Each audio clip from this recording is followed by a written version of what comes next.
All right, we're live. We're live for the daytime stream. What's going on, everybody? How's it going?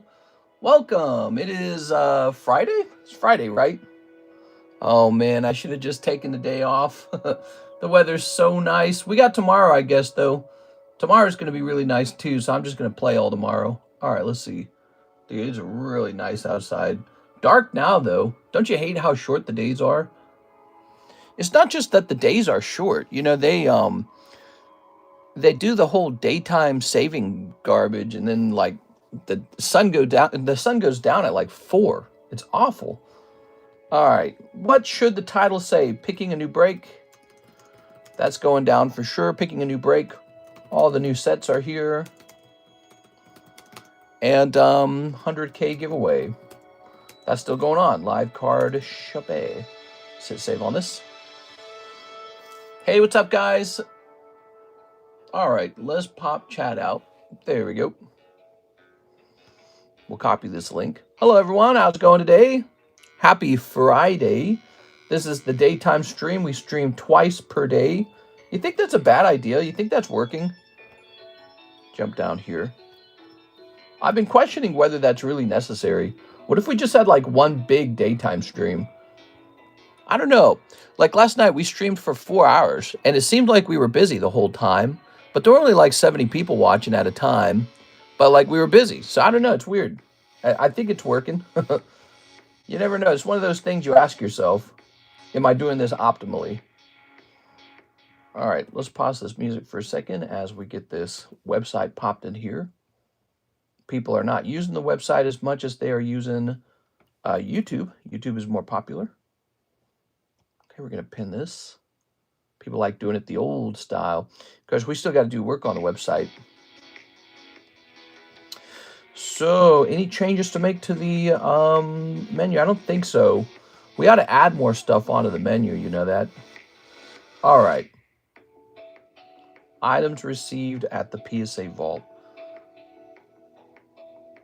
Murkrow, Heracross, Fortress, Pineco, Mag Cargo, Flaffy, Slugma, Tyrogue, Meganium. Are those all the ones I sold off? So weird. Let me go into PSA because I swear those are the ones we sold off. Let's see. The 2 streams is perfect, says Troy. Only you are in control of your days off. Only you can stop forest fires. Vault shipping. What is that? What's vault shipping? Oh, where to ship your stuff.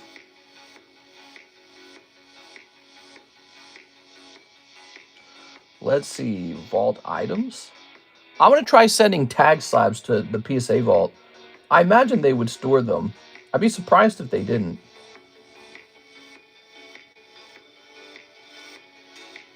Huh, so weird. It says there's a bunch of stuff in the vault that I didn't actually want there. Maybe these were actually meant to be sold on eBay. I don't know. Oh, I remember. They are meant to be sold on eBay. They are meant to be sold on eBay. They're going to go to eBay and then get listed as buy it now. That's because PSA did not offer to do a buyback on these. That's why. And I said, well, I'd like to sell these on eBay, but not as a auction. And it said the only option we have is auction. Okay, really interesting. So I got a whole bunch of items in my vault now. It's kind of a lot of items. How does PSA afford this, I wonder? Like at some point, storing somebody's crap in the vault can't be profitable. So now I gotta sit down and get all these items sold from the PSA vault. Wow, it's a lot. That's right. 9 offers, review offers. Oh, that is so interesting. The offers on my Metamog Ditto went down. That's so interesting. And they didn't offer on everything. This PSA 10 Trick or Trade Umbreon, though, they're making a pretty significant offer on that. What if I accept this offer? We sent a code to your email. Oh, very interesting. So PSA's integration with eBay and with GameStop is very fascinating. We are. Okay, it says offer accepted. So I just sold a Halloween Umbreon non-hollow for $100 through the eBay vault. I never listed it. I never showed it to you guys on the table. It was all pretty much digital after I was done at a certain point. Wow, they're making an absolutely shameless offer on the Japanese Expedition Tyranitar. They want to offer just $680 on it. A very low offer, in my opinion. But that's so fascinating. All right, so we got a pre-order from Romaldo. Mr. Romaldo, how are you doing today? And that's it. What's this? A recent payment to you did not complete a $40 transaction. Okay. Let me look into that.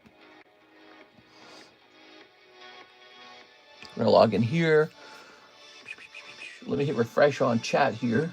Oops. Let me hit refresh here. Okay, we're going to log in. How much is one of those Nido Kings English?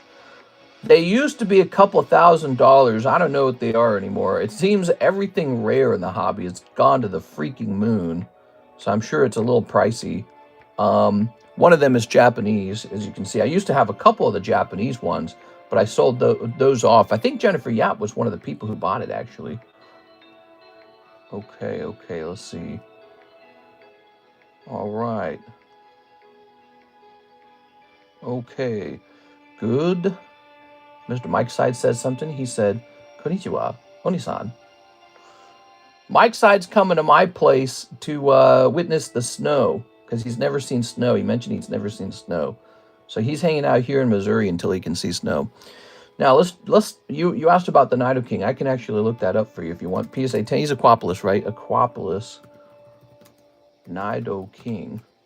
It's not just about the snow. It's about the style of the air when the snow is able to fall. The last sold Nido King, sold in September for $8,000. That was the last sold. Now, I'm willing to bet that, wait, here's one. Oh, that's Gem Mint. That's CGC Gem Mint. Okay, so you literally can't buy one off of eBay. There are none for sale on eBay. So I was going to say, I bet you it's going to be a real overpriced one on eBay, but that doesn't even exist because there's none for sale on eBay. Maybe I should list one on eBay. Maybe I should send this guy off to the See, this is the thing. Now that the PSA Vault can just sell things for you on eBay, you don't need to work with the consignor. You just need to open up a PSA Vault. And so I really wonder if guys like Probstein and Z&G Emporium are going to become obsolete eventually. And that's very fascinating. Nido Queen Aquapolis CGC Gem Mint, 3,850. Wow, we just sold one of these as a mega break for way less than that. I wonder if this is the one that we broke. I don't know, probably not, but we just broke one of these as a mega break for way less than 3,800. Man, I helped a lot of people acquire a lot of Pokemon cards over these last years. Mr. Romaldo, he says, 6 Japanese Inferno. Let's get started, everybody. How's it going? Let me plug my laptop back in. Nice. Hey, what's up, Wheat Straw? What's up, Cheeses? Japanese listed for 3.8. That makes sense. Sounds about right. Yeah, I was a fan of Nido King the same way I was a fan of Tyranitar. You know, Charizard's cool and all, but he's got a certain, like, oh, I like dragons kind of thing. I kind of like, I like things with spiny thorns on it, maybe. I don't know. 2.6 thousand, 2.2 thousand. That's why I paid. 1.8 thousand. 2.5 thousand for this one. Almost 2,000 for this one. Cool. Wow, he's beautiful, huh? So we paid a nice little amount of money for these. I mean, if you were to say these were all like 2.4 times 5, that would be like 12,000 or something. What is that, 12,000? But yeah, I mean, I think that they could be worth a good chunk now, especially if the last sold was for, what, for 8,000. That's not bad, right? So we got a lot of cheap slabs on the table, a lot of breaks on the table. Tifa here. We got this Tyranitar is all the way up to 15. You know that? 15 on the Tyranitar. Pretty good. That's crazy because the Japanese is rarer by a lot. All right, toss this over here. Is it? All right. Took that back down. Let's go ahead and rotate this. We got Meowth. We've got Squirtle. We've got Raikou. We've got Mew, but it's Mark Valerian's Mew. And we've got Ash Prism. Ooh. Supposedly there was radio signals from the 31 out. Aliens. Aliens. Now, they already know it's not aliens. They already know it's just a big rock. I skipped school for the release at GameStop. Yeah? Tell us about it.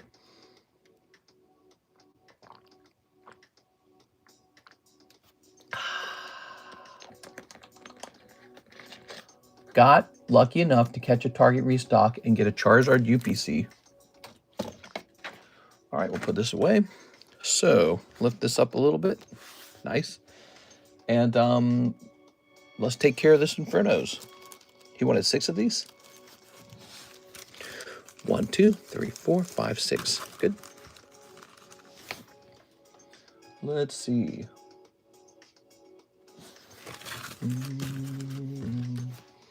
Snipping. That's because the Japanese is rare by a lot. Already snipped this. Breaking news, Trump announces first contact. What? I knew it. There we go. It's first contact aliens. We have the best Earth. Nobody thought we'd have an Earth like this. Here's a Bunnelby. Lopunny. Mega Lopunny. There we go. There was like 13 people ahead of us. I got a booster box on this weekend GameStop promo. It's an amazing looking card. I got a booster box. Nice, dude. Here's a cold one. We would end up doing the best business with the aliens. Nobody's seen a business like that. Yeah. Very nice. And Oricorio. Trump's going to get old pretty fast, I think. I think that, you know, he's got his second term. I think his style and his popularity is going to feel kind of boring at some point. And that's the real end of his presidency, is when people get bored of it. They'll be ready for the new thing. And I think, who knows where it goes from there. It could be anyone next. You are. Dugong. I mean, people say they like J.D. Vance, but I think he's like a corporate talking head. Every time I listen to him, he sounds like a corporate bobblehead. Inferno X. And this was for Mr. Romaldo, correct? Mr. Romaldo. Okay, Romaldo with an RU. Very good. Aliens want the latest Pokemon set. Nice. Got the greatest Pokemon cards. Nobody's got Pokemon cards like we do. Good. All right. What do we have here? We've got Amazing Acrobatics, graded 10. That's a Bulbasaur, graded 10. The Mega Gengar, which is getting very close now. Here's Kadabra, Tora Karuta, and Geodude. Good. Did Mr. get the new Final Fantasy set? It should be here like any day, man. Let's see how close it is. I'm surprised it's taking so long, actually. Finally, Fantasy. Tracking available. Oh my God, it's saying it's going to arrive on Monday. Jesus, dude. It's not going to be here till Monday. I bought it so long ago. Why'd they take so long to ship it? Dude, I bought it before I bought One Piece OP13 English. Or did it just release? I don't know when the release date for it was. Mr. Zach says, give me 6 of those OP13s. You got it, Mr. Zach. Good luck. Let's pull that manga. 1, 2, 3, 4, 5, 6. You got any PSA 10 Chansey anything card? Any PSA 10 Chansey anything? I think there was actually a Chansey gold poker card, but I think I did not bring it home. I think I left it in the PSA vault to sell on eBay. Just released today. Oh, okay. Now it makes sense that it's not here. They're holding it back until it's supposed to have been released. Yeah, I don't have it. It'll be here Monday. There we go. Okay, 2028 will be Erica Kirk versus Taylor Swift for president. Oh man, I don't think Erica Kirk could win. Here we are. There we go. She's just the wife of Charlie Kirk, and I feel like her whole sadness tour has come off a bit strange, actually. Here's Silver's Rayleigh, like wearing leather pants and all this. There's kind of a fake tears feeling, too. Like, it's too close to being an act. So, and maybe the solution is you're supposed to be that good of an actor that everyone thinks is genuine. I don't know. It shows you the crash sort of like twisted nature of politics as to be an extremely good actor, But I'm sure she is devastated by the loss of her, children's father and all that. But, all the things she goes out on the stage and does, at some point it starts to feel a little less sincere. And I think that's what people care about the most these days is sincerity. I can't speak. Sincerity. She's grieving, hence the leather pants. Well, got to keep warm. I do think she is grieving. I think that also almost immediately after her husband died, they're like, we got to capitalize off of the empathy capital or sympathy, that we're going to get for this. And yeah, I wouldn't want to trade places with her. Whew. Here's Pikachu. Here's Jolteon. Here's Galarian Moltres. Here's Charmander. Char. Here's Birdkepper. It's Birdkepper. I mean, she got caught using fake tears. Yeah, I saw that. That's it. The gig is up. Jesus Aguilera, he says 100 tours, slab away 4 packs. Final Fantasy, Tears of the Planet. You got it, man. Can't be doing fake tears. Okay. Got 1, 2, and 34. Oops. I think beneath the act is probably somebody who really is grieving the loss of their, husband. Though I really do believe it's hard. It would be very hard to lose somebody who you had children with, and then suddenly he's just gone like that, So, but maybe it's hard to cry on command. And again, it shows that twisted nature of politics that, well, you need to go out there and cry so that you can get the most out of it. You got to milk that thing. It's like, whew. All right.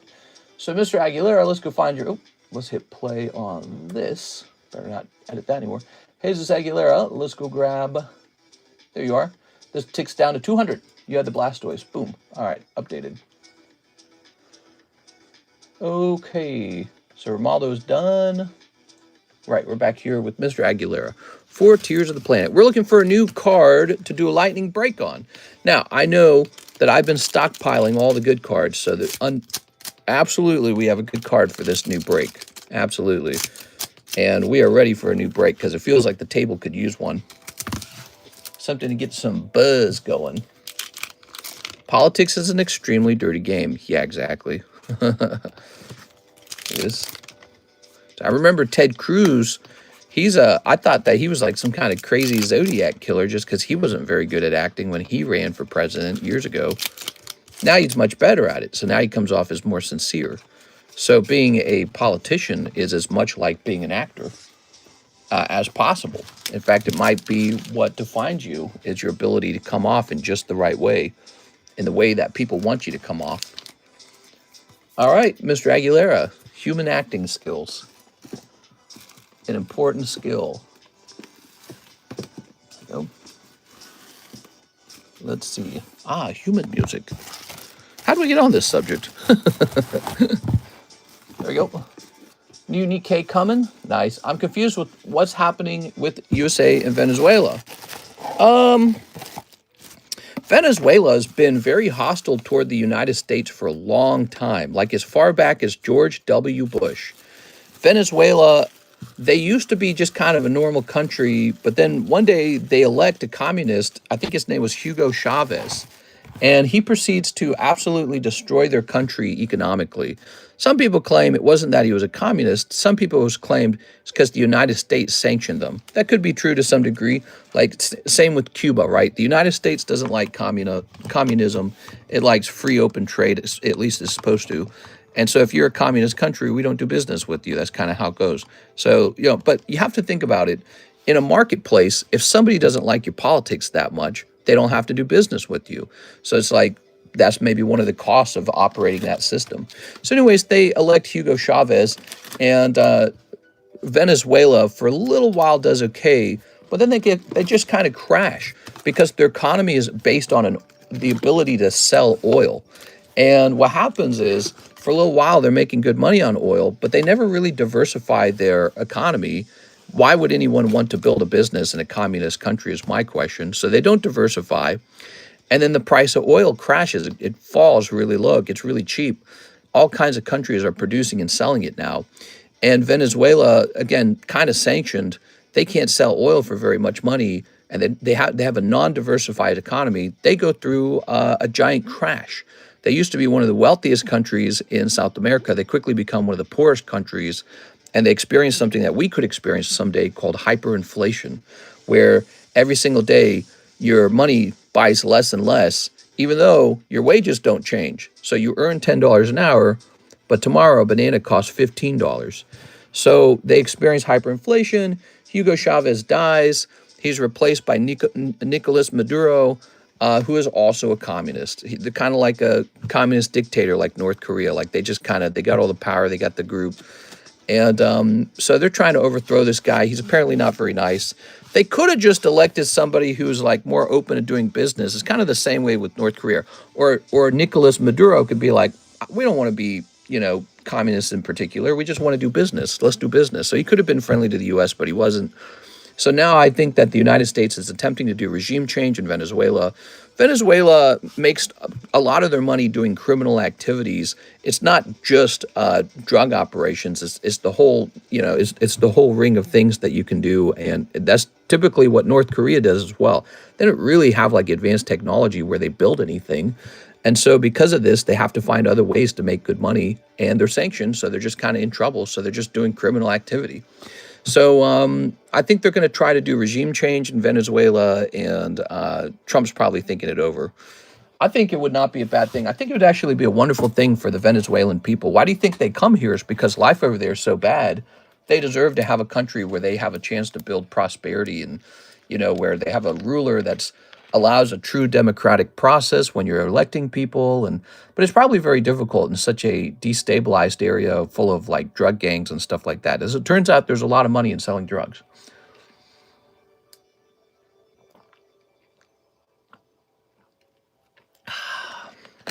Mexico's got a much better economy than Venezuela at this point. They still have a lot of, control over them by the the drug cartels. Like the mayor of Mexico, I don't remember which city it wasn't like the mayor who he just got shot out in public. He just got shot and killed, and he had spoken out against the cartels. That was just like last weekend. Horrible. So yeah, the drug cartels, they got a lot of influence and power, and what do? They just produce human killing drugs. Horrible. All right, Javier Arroyo. What's up, Mr. 3 Gem 3s? I have a bag. You got it, 3 Gem 3s. Yeah, they are a real problem. Nobody wants to solve it because it's dangerous to solve and it costs a lot of money to solve, whereas allowing them to operate earns a lot of money and it's much safer. They're like, yeah, we'll protect you. You're helping us. So, we'll kill your political opponent. You know what I mean? So the incentives are to keep the drugs going. Somebody with a deeply, deeply moral compass who doesn't care about the money, they don't care about the safety, they don't care about anything except doing the right thing. That person has to be in power, and they have to make a large sacrifice to defeat the drug cartels. Kind of like how many mafias have existed over a long period of time. The Yakuza, the Russian mafia, the Italian mafia, all these, all these criminally active groups. They gain too much power sometimes, and then you got to kind of fight back a little bit. It is Javier. All right. Have you pulled a red manga yet? We're not supposed to talk about what we've pulled. It's supposed to be a secret. I think people hate politicians more than any actor. I don't know. Who's that guy that was in the movie Tron? Tron movie just came out. That guy's not liked. I can't remember his name. Yeah, I'm not very good with actor names. Yeah, what do we got here? We got this Squirtle. He's nice. We got this Metal Charizard. We've got Miles Morales. We got Square Cut Firo. And we've got the Penguin. Don't those morally righteous Compass people get shot? They do. Well, they do. And so they have to be people that are just brave on their own right, and they don't care what anyone else thinks, and they're not scared to be shot at.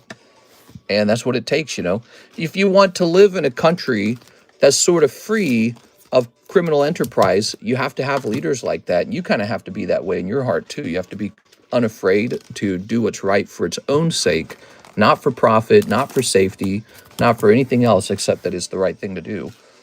We are. So you have to be a little crazy. We are. Instead of being strategic, you have to be a little crazy. I'm going to say, kind of like Trump going against the swamp, tell more a person who is more hated on or been accused of stuff because he can't be bought. Yeah, Trump, maybe that is one thing that people like about Trump is he's so rich that you don't believe that anyone really owns him. And I think that was one of the things that helped get him elected the first time. We are. I think the second time he got elected, there was a couple things going on there. It really did look like the Justice Department was being used against him like a weapon, the weaponization of the Justice Department. But not just that. Kamala Harris was just such a poor candidate. She was just like, you think you fell out of a coconut tree? Like, who says that? It's like the moment those weird words left her lips, I was like, this is an unelectable lady. You got to have a better candidate than Kamala Harris. She was bad from the get-go. She was bad as vice president. Like, she never said anything interesting as vice president. And then she's running for president, and it's just as bad. She was unrelatable, creepy laugh. She looked uncomfortable in her own skin. She didn't go on the Joe Rogan podcast. Come on, bro. All right. Ooh, these are nice. That's the smartest thing she ever said, too. So she was highly unelectable, right? And so I think in the next term, we're going to have somebody like Gavin Newsom. You're going to see a totally different fight peel out. You're going to see somebody who's much faster on his toes, presents better, and has a real shot. And Old Maid Muse. So I think Gavin Newsom has a real shot, and Republicans will have to fight very hard to keep him out. So this will say $40 Mew. She was kind of hot. Kamala Harris, was she? Ugh. All right, here's Fui Coco. He's an 8.5. I don't know, $9. It is weird also that she got her start in politics by kind of being some political dude's like side girl. You know what I mean? Like, that was not right either. And so she was just a terrible candidate. Dragonite, 049. So Trump had a couple things going for him. That's how he beat Hillary Clinton the first time. Hillary Clinton, she was a bad candidate too. So he keeps getting lucky. They keep throwing terrible candidates to go up against Trump, and he's just batting them down like, haha, I got it. But his victory a year ago or so, it was pretty decisive. It wasn't that close of an election, which shows you she was an extremely weak candidate. I don't think it was a great love for Trump. I think it was a concern that she might actually put the country in danger because she's that incompetent. Like, we don't actually want the country ran by somebody with an absolutely insane laugh who can't make it onto Joe Rogan's podcast, because what is she scared of talking or something? She's scared she might have an hour of just being herself. Like, that's not good. Okay, Dedenne. Oh, wow, there's none of these graded by PSA, is that right? Whoa, what is this? Oh, that is so cool. Look, people are drawing on these Old Maid cards. It's super cool. I need to do that.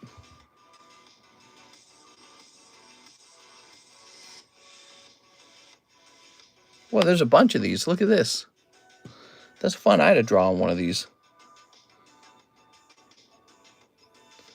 What the hell is this? Look at this. What the fuck? Oh, my God. Okay, so Dedenne, I'm just going to set him at $40. She made it on Saturday Night Live. I'm pretty sure inflation is going to happen if they did the $2,000 for most U.S. citizens. That, yes, I do strongly disagree. How can we have trillions of dollars of debt? It's out of control, and yet we just got money to pass around. And it won't solve anything. It'll just push the inflation up further. And so that'll need to be corrected for, too. So, I don't know.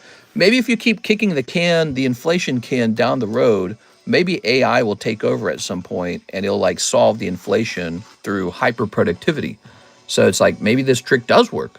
Maybe you just keep handing out free money, everything keeps hyperinflating, and then the robots come in, they're like, well, we can make everything so cheap, so fast that now your money's valuable again. But I don't know, that depends on AI actually succeeding. And get that out of there. Who knows, man? Okay, there we go. The issue is they wanted Joe to come to them instead of going to him. Incredibly dumb thing to be petty over. Yeah, I don't really know what that was all about. I've no clue. And but you know, my theory was that she just wasn't comfortable talking in general. That was my theory, because what you noted was Trump was trying as fast as he could to jump onto lots and lots of podcasts and be like, this is me, this is me, this is me. And she was very different from that. You didn't see that. You saw a very controlled environment where she didn't talk as much. And I think that that was just a sign that they were scared she would say something uncouth that would lose her points or something, social points. And that's not a good sign. That's not a good sign. And I think people kind of picked up on that. Yeah, that was a mistake. And, you know, it's funny. I think that they kind of talked about how Obama did not want Kamala Harris to be the candidate, right? I think we learned that just about a month ago, that Obama was mad at Nancy Pelosi for choosing Kamala Harris or something like that.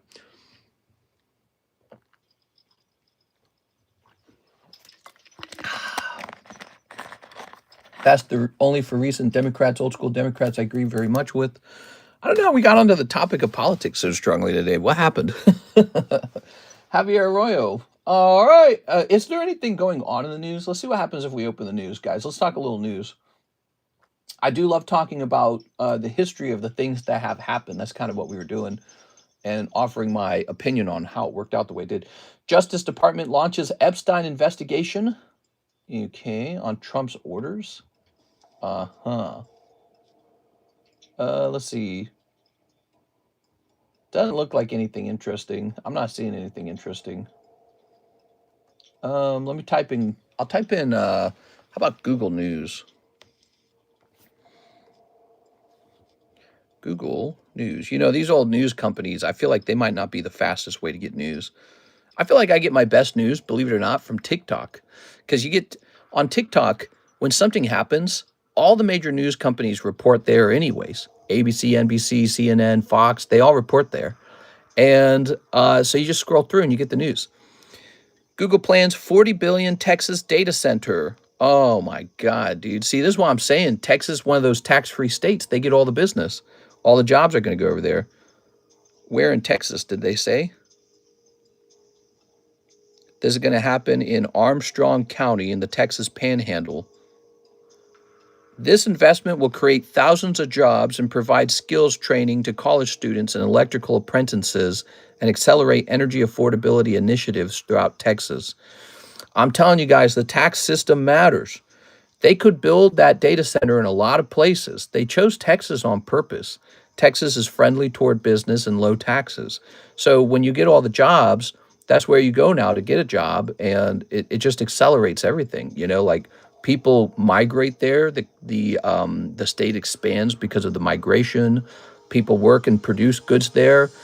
Texas doesn't get to collect as much, like wealth tax or like high income tax on anybody, but they collect a steady 2% property tax on everybody. So it works. It's like a trick. You know, you tell people no taxes, and then they rush to move everything over there. And of course, the businesses, they don't own property in the same sense that, you know, we do as individuals. So it does, the property tax probably doesn't affect the businesses, but like cheap corporate tax or no corporate tax, they all want to be there. And so I think that, you know, we're going to watch in real time the same thing that's been playing out on the planet, high taxes versus low taxes. And you're going to discover low taxes always wins. In the end, low taxes is what everybody wants. It's like one of those principles, good money chases out bad money, or money moves to where it's treated best. All right, that's my opinion on that. Google offers ad tech changes to avoid EU-ordered breakup. European Commission opens inquiry into Google site reputation abuse policy. Man, Europe does not like Google. Google taps Texas for 40 billion AI investment to run through 2027. 40 billion, dude. Let's see. Wait, this is just actual Google News. Oh, wait. I actually just want to see news. Hold on. We're actually searching Google News. Hold on, let me close this. Let's see. News. That's so funny. U.S. Justice Department investigates Epstein's alleged ties to Clinton. Oh, look at this. Crazy, man. Trump cuts tariffs on goods like coffee, bananas, and beef in bid to slash consumer prices, walking back his tariffs. 23 million people under flood alert as Los Angeles braces for months worth. Oh, I thought I was supposed to say worst. Worth of rain in a day. Venezuela, Maduro urges Trump to avoid forever war. I don't think it would be a forever war with Trump. I think he'd be really vicious. Let's see. Both Nevada senators spurned their party. They were reading the room. Just 29% of Americans support U.S. military killing drug suspects. Marjorie Taylor Greene questions if Trump is still the America First president. All right, that's the news. Very fun. Let's go ahead and start opening cards. What do we got over here? Instead of taxing everyone to death, we need to push for smarter spending. Here's Javier, 2 Gem 3s. You got it, man. So we got these Gem 3s, guys. 3 fresh cases of them. We're hoping to pull some of those exclusive. There's a Gengar exclusive. There's a Cubone exclusive. All right, 1 Prismatic Evolution. You got it. 1 Prismatic. Give me a second here. Very nice. Albert Austin, how's it going, Mr. Albert? 150 in-state, dang.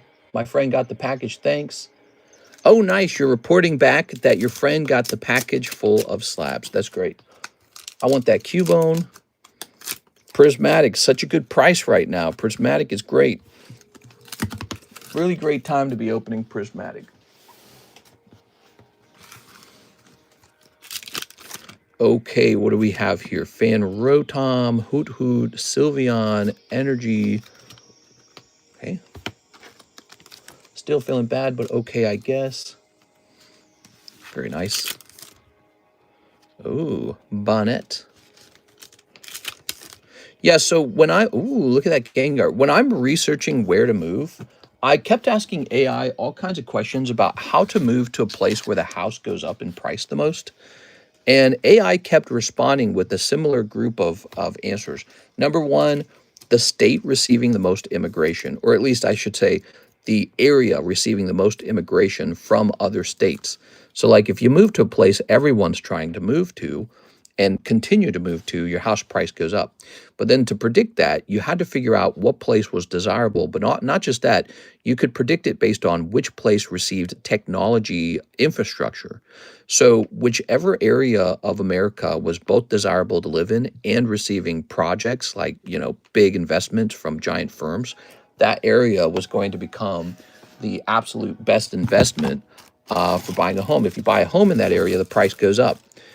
And so this is very fascinating. So now if you want to do like strategic movement around the country to pick your next home, your most important bet is to watch and see where they're going to build stuff. What state, what area, what county is receiving a new data center? Where are they going to build? Where are all the businesses packing their bags and moving to? Because if you follow them, all those jobs follow them, and people who want those jobs follow as well. And so those houses around those businesses shoot up in price because people are actually getting paid, People are getting paid to live there.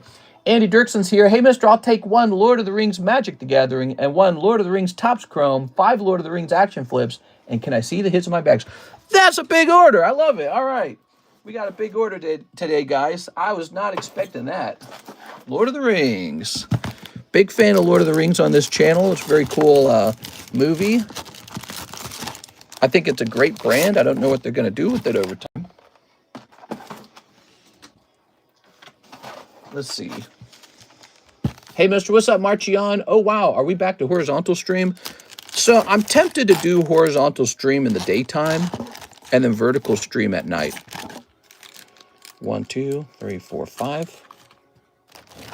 So 5 of these. 1 of the big Topps Chromes.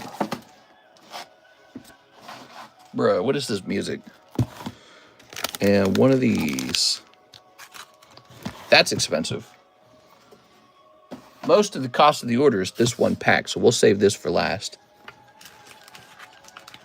I can see slabs on the table again. Yeah. You can see them in vertical too. It's just not as fun because it's only 3 of them. I hate this song, dude. All right. Wait, let's grab this. Okay. I think Lord of the Rings is mid. What? It's got such a cool aesthetic.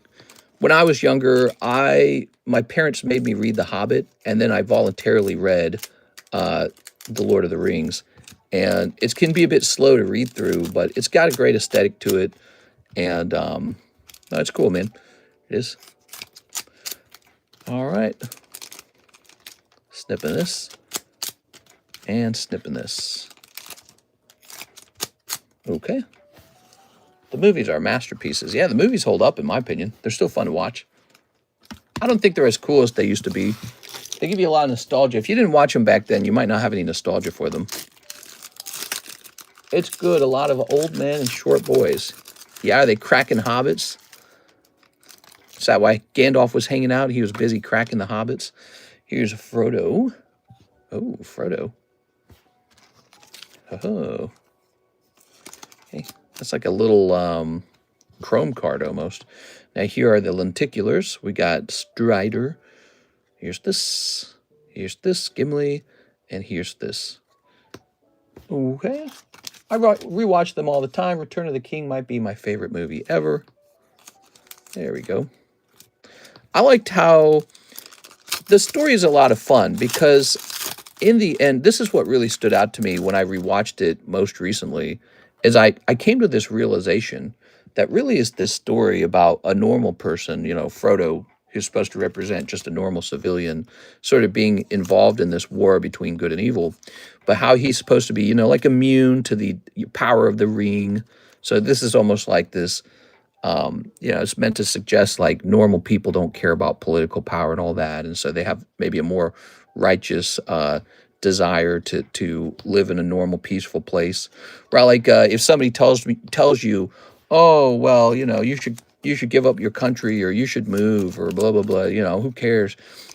People who are not billionaires or millionaires can't just pick up their money and fly out of the home where they were born and fly out of the home where their parents lived. So, you know, there's this sort of, you know, this sort of earthy feeling where it's like, you know, this place is your home and you have to be involved in what's going on around the world. So there's this sort of sense of, it's almost like a story, a conversation about war, you know, it really is. But it does, wow. So this one has a different holographic to it. It's like a techno hollow. I never noticed that before. But here's what's so fascinating about the story, right? So Frodo makes it all the way to the end carrying this ring that's supposed to corrupt you, and it does sort of corrupt him. He loses. Even he loses. He's supposed to be like this hero who, you know, because he's a hobby, he's not very corruptible. And, you know, Sam makes it up there with them. But ultimately, it's a story of how Frodo loses to the ring. That's what stands out to me as an adult. I didn't catch that when I was younger, how fascinating that is. Frodo loses. At the end, he can't throw it in the lava. He's not able to. And so the ring really, truly is corrupting. And it makes you think about, you know, not whether power is, you know, this thing that anyone can wield. You know what I mean? Who's this? The orcs? Wow, that's creepy looking. It makes you think that the problem in the world is the pursuit of power itself. You know what I mean? The desire to have a hierarchy over other people. And maybe it's this necessary thing, we don't know, but it just seems to ruin everything all the time. And that's true today still, right? Like this concept of power, still a problem all over the world. Power is like, is it merely a tool or is it in itself kind of a bad thing like death? And so this character that they decide not to kill, Golem, who's also totally smitten by the ring and he's totally corrupt and ruined by it, by some accident, he has the ring fall into the lava trying to rip it away from the battle over the ring, causes it to mistakenly be dropping into the lava. And so it's just pure luck. And that's it. It was just pure luck. Yeah. Ooh, very nice. Golem is Javier in real life. Hey! Anyway, so hey, what's up, Alexis? So I find that really fascinating about the story is ultimately Frodo, the hero, the protagonist, he loses. He doesn't have the ability to remain uncorrupted himself, even though he's a hobbit, even though he's a little person, blah blah blah. You know, they picked this character who's like the purest character ever, right? He really comes off like a child in certain ways, and he's still loses to the ring. So it's a story of Frodo's loss to the ring, and just blind luck, the ring falls into the lava. You know, Golem is trying to rip it out of his hand. Check my message. Oh, I better check these messages. Give me a second here, Miss Alexis. I mean, after 20 years, that's on you. Let's see. Yeah, the book's been out for a long time. Okay, give me a second.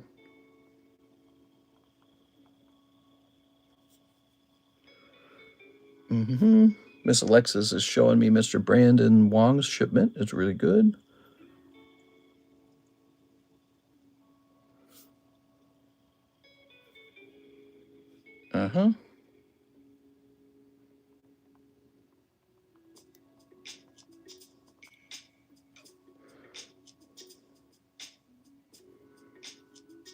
Okay, give me a second, guys.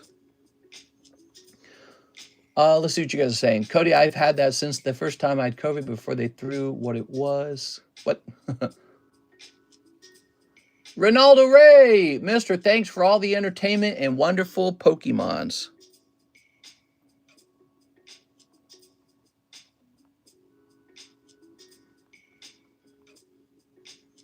All right, there we go. So, Miss Alexis is working on some big shipments. You guys ordered a lot of shipping this week. There you go. Very nice. Mike's side's all smitten by the story. All right, here's this. Yeah, it's like a story about goodness versus evil, isn't it? The whole story. It's bravery. It was written by a guy who lived through the Great War in Europe, you know? So I think he was kind of writing from experience almost. Like he knew the feeling of the time and probably the stories and the experiences that were ongoing. Are your top SpongeBob's the ones that could have a signature? Yes, sir. Yes, they are. Yes, those are called hobby boxes. You are. Okay. Camaraderie. Yeah, camaraderie. There we go. There was always this sort of fighting going on between the different races of Middle Earth, right? Like the dwarves and the elves and the humans and whatever in between.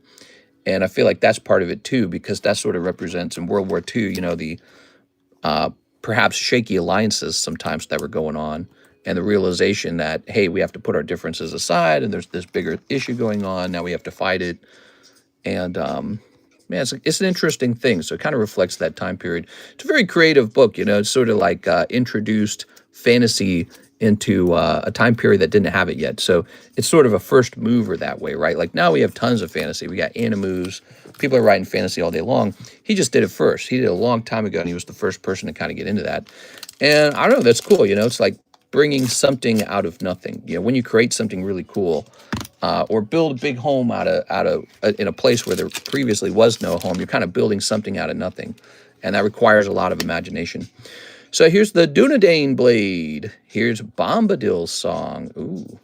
Here's the Torment of Golem. Here's Greyhaven's Navigator. Here's Butterbur, Bree Innkeeper. Here's Meriadoc Brandybuck. There it is. Here's Plains. All right. The Battle of Bywater. And here's Lord of the Rings Magic. And Magic the Gathering was kind of, they decided that Lord of the Rings was like too white or something. My God, dude. It's like, well, yeah, well, it was made by a white guy. Here's the Battle of Bywater. Ooh. Here's Lotho, Corrupt Sheriff. Lothlorien Blade. Here's Samwise the Stout-Hearted. Rivendell. Oops. Rising of the Day. And Mirkwood Bats. And Aragon Company Leader. Oh, very nice. One does not simply drive into Mordor. Why didn't Frodo use a car to drive into Mordor? Yeah, I don't understand why they didn't just use, like, an airplane to fly into Mordor. There we go. Did you see Monster Hunter Magic the Gathering crossovers coming? Oh, cool. Good, good, good. That'll be fun. There we go. Maybe I'll stream that on the other channel. Oh, what the hell? Huh. The camera's giving me some, like it's not getting all the frames in. That's so weird. Here we are. I noticed we just have 15 likes. Smash that like button for me, will you guys? All right, there we go. Wow, that was a big order. Thank you so much, man. Appreciate it. No cards, mister. Oh, you're saying in Monster Hunter there's going to be a magic monster. Is that right? No cards. Okay, well, maybe we'll see cards down the road. All right, very cool. It's a Secret Lair set. Oh, Secret Lair. Well, then there are cards. Secret Lair Monster Hunter. That's cool. Now, let's see what we got. That was for our friend Andy Dirksen. Can I see the hits in my bag, Andy Dirksen? All right, so Andy, let's go skim through your bag real fast.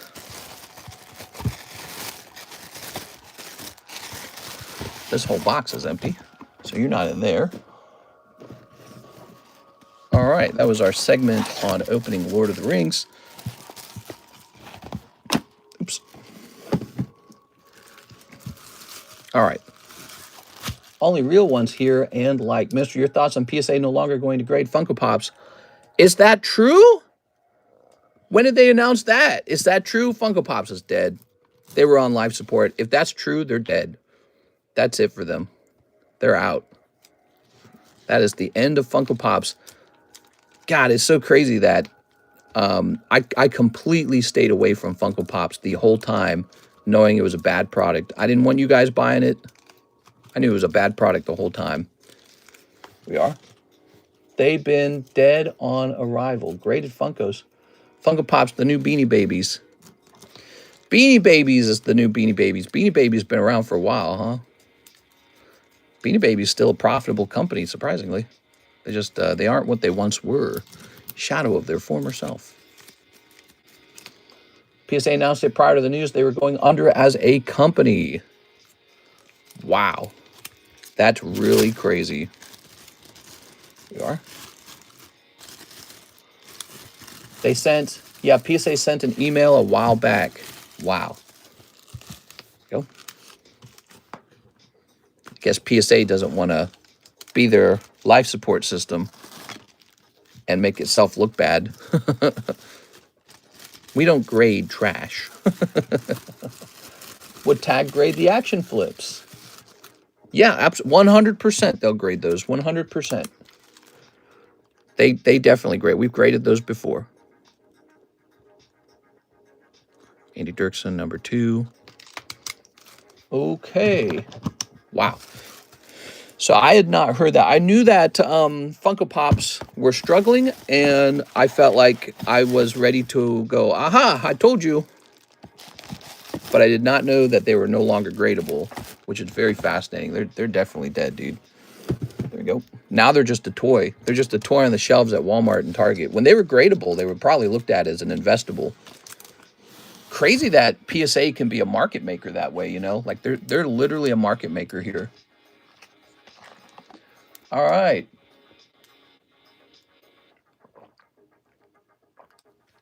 You know, that can be a business opportunity for someone else who says, we do encapsulate Funko Pops. What you could do, you could create an encapsulation company, not a grading company, but an encapsulation company. And what you do is you take on products that places like PSA won't bother with, you know? So you start encapsulating strictly weird stuff like action figures and such. A lot of business out there, guys. You just got to be ambitious and get a small loan of $1 million. All right, we're having fun. Michael Pettiford says, 1 Cryptic Nation First Edition and 1 MetaZoo base set. Cryptic Nation First Edition. I don't remember where I keep that. So here's this. Here's the base set. And this company went out of business, but then they got purchased by another company, or at least some rich dudes who want to keep it running. So I find that really fascinating, and we'll see what happens with MetaZoo over time. See, after MetaZoo was announced that it was going out of business, at that point, I felt like, okay, so it's been reset now. And then when I heard that somebody was buying it, I said, okay, MetaZoo has a chance now to sort of just be a normal card set. Instead of some hype train, you know, some sort of hype train I don't know, like flipper item. So I know exactly what you're talking about here, but I did not realize that was still on the menu, and I don't know how much it costs. Oh, that's one of the things that's shut down. I don't have my menu. Hold on, let me get the a secret menu opened. It's one of those items. Let me look into this because I bet there is more of it somewhere. Disney Yu-Gi-Oh! Dragon. Okay, so it says Cryptid Nation First Edition, $6. And that's sort of like the base set, right? That's like the base set, but it's not the base set. Not the base set, the Kickstarter set. That's like the Kickstarter set, but it's not the Kickstarter set. It should be over here. It should be very buried because it's so rare for it to sell. Could it be this? Could be this right here. Okay, so this says Cryptid Nation on it, first edition.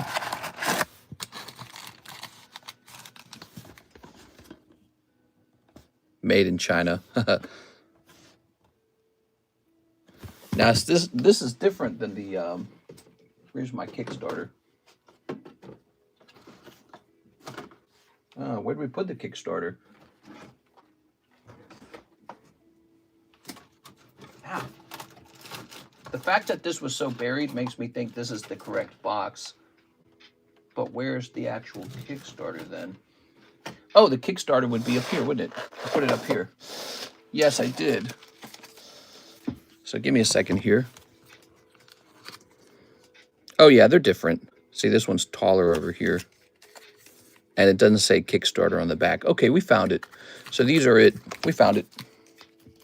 Good. I have yet to buy a single tag slab. What's on the table? Labubu is for the frou-frou. How many Labubus do you have, Alexis? Alexis told me in confidence that she's a huge Labubu collector. She obsesses about it. She spends every penny on Labubu. So this is not the Kickstarter. This is called Cryptid Nation First Edition. I hope my football and basketball Funkos hold current value at least. I have a 2024 Dodge Complete team. We are. Very nice. I think they'll hold a little bit of value. I mean, after all, there were a lot of people who did collect it for a while. But I think the crash will completely wipe out the investable nature of them.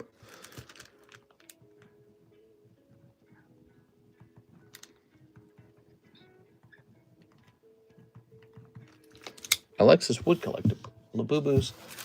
There we go. All right. What are these bags, dude? I got like just bags of crap. There it goes. Metazoo.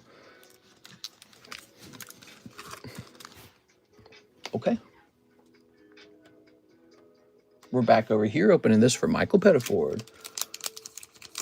Snipping time. Snip. And snip. All right. So you can pull a first edition Mothman out of there. Of course, it wouldn't be the Kickstarter version. It would just be a regular Mothman. You got Piasa Bird. Here we are. And Wampus Cat.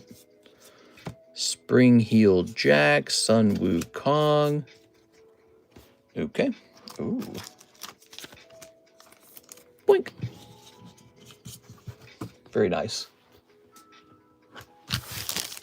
So that's for you, Mr. Michael. And let's just pop that into this baggie right here. Very nice. Small, we got a small group here today, huh? Only 56 viewers. That's pretty short. I was talking to Miss Tammy about that last night. I mentioned to her that I noticed over a longer period of time that it felt like the streams had fewer viewers than they used to. Do you guys think that's just a trend in Pokemon in general? What do you guys think that's all about? Let's see. Let's find this. Maybe we just suck. Here's the Heartbreak Break. Don't forget about that. That's still running. To be honest, Labubu seemed like a short-term trend like Stanley's. Ooh, very nice. All right. And so we showed off the Heartbreak Break. Greetings from New Zealand, 120 Saturday here. Hey, what's up, man? Sales have been pretty steady, though. Here's Charmander. Here's Moltres. Here's Gengar. Okay. Could be the case that people don't like to watch live openings as much. How many spots left in the Heartbreak Break? Probably about half. Pokemon pricing people out. Yeah, that actually is probably pretty fair to say. The hobby is so shockingly expensive. Do you think Pokemon will ever do serialized numbered cards? I don't think they have to currently. I don't think that they're worried about that right now. Hey, let's work on a lightning break now. That's part of the stream today. Let's just see. Something that gets me excited. Something that gets me excited. I think people are getting tired of the high prices overall. Let's see. When our card's going to be sent for PSA grading. We already did a PSA grading just like last week, so probably be a 2 or 3 weeks later, okay? Something that gets me excited.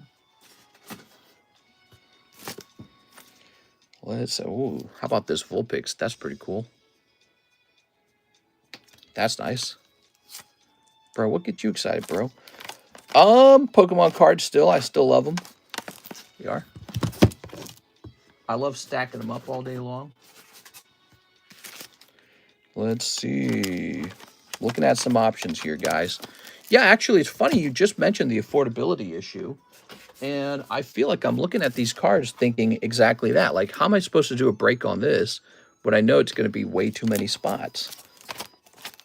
And so you have to look for something affordable. Like, here's a Pokemon Center Magneton from Shinji Kanda. That's kind of cool. There aren't many releases in December, are there? There we go. Tops doing numbered Pokemon cards would be more realistic.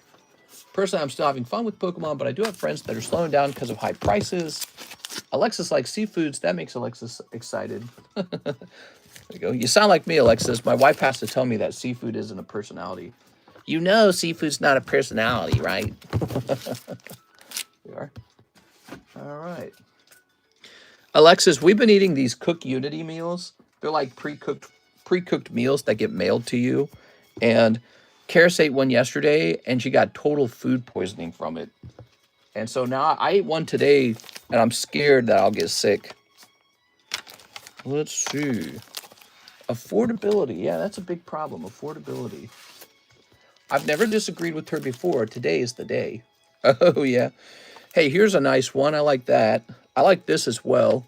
Both of those are good. This one is good. Okay, I think we just found some.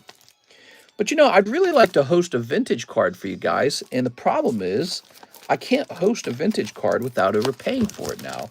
So I think what I'd like to do in the future, let's start hosting PSA 9 breaks on vintage. Because I feel like that's what's affordable now. Like, if you accept that, you know, if you accept that the affordable cards are now PSA 9s. Ooh, this is an interesting one. We got Mega Lucario. Let's see. I like this one as well. I want a real affordable card for these breaks. This is a lightning break. It's meant to be highly desirable and pretty cheap. It's not meant to be expensive. Let's see. Q, I like that Alakazam. I do too, actually. Here's this guy again. I think those dropped to 80. Man, this was a recent purchase of mine. This Deoxys was a couple $1,000s. What do you think of this, Alexis? Let me show you what this cost, Alexis, since you're watching, since you get to have fun watching. Let's see. So, Alexis, I just bought this. You want to know why I bought that? Because I was arguing with the guy online about the price of the EX Deoxys reverse hollows. And so I bought a whole bunch of them in a line. So he and I were arguing over the value of the EX Deoxys cards. And you'll notice, here he is. I got him for $3,000, right? You'll notice October 11th, October 11th, October 11th, October 11th. So while we were arguing, I went and I bought out like a ton of them right in front of him. I said, okay, which one do you like? And I just started buying them. So it's kind of a petty thing, but I was trying to prove a point to him. What did I spend that day? So I spent like $6,000 or something. But so that one, we spent $3.1 thousand on that. I'm heading to my mom's this Thanksgiving, and I'm gonna be the one on the coast again and definitely going to be eating fresh seafood. Oh, you know, Karis and I, we're real tempted to move to Nevada, to Reno, Nevada. There we go. That's one of the places we're tempted by. Another big temptation is actually Nashville, Tennessee. Cheap cost of living and tax-free at the same time. I don't even like this sleeve on this. That was badass. Okay, LMAO, slay. He and I were arguing over the value of the Deoxys reverse hollows, and I was telling him that he was underestimating how rare they are and how much money there is to buy them out. He's like, "You're an idiot." And I was like, "All right, here, I'll go buy them." So there were only a couple good Deoxys cards on the market, this one being one of them. And so I just said, "Okay, here you go." And you're right, it was very petty. Here it is. But I already own 3 of these Deoxyses right here. So when I buy him, I'm just raising the value of the ones I already own. So it's kind of like an illusion, isn't it? There it is. Push the market of a card you already own 3 of. I believe I own 3 of these. I don't know how many of these I own. I own a couple. There you are. Okay, let's put that back. I'm making 5 racks of ribs tomorrow. I don't remember signing up to be a caterer. Then I got married. So there's that Nami. We can bring a new one-piece Nami break onto the table. And then we actually have 2 of these because we bought back the last one that broke. And so that's an option. We have 2 of these light Flareons. Okay, so I like the idea of a PSA 10 common card being a lightning break when it comes to vintage. So either a vintage 9 or vintage 10 common card. All right, let's take some of these, put them back down. Oops, what's this? Looks like this was a giveaway that we didn't finish.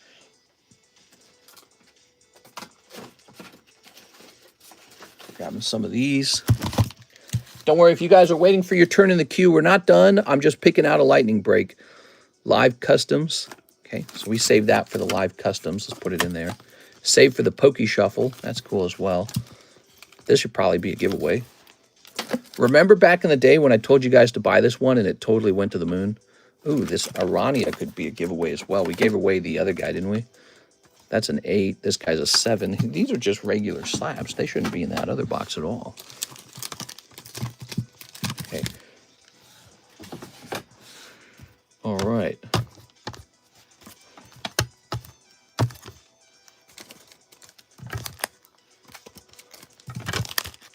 Doing a little thinking here. Break my Gyarados, says Q. Here we are.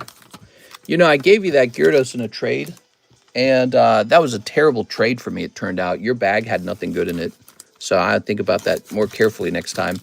I was too eager to make a trade for some raw cards because I need more stuff to grade, and those were all terrible, all of them. They're all grade 9, the whole bag.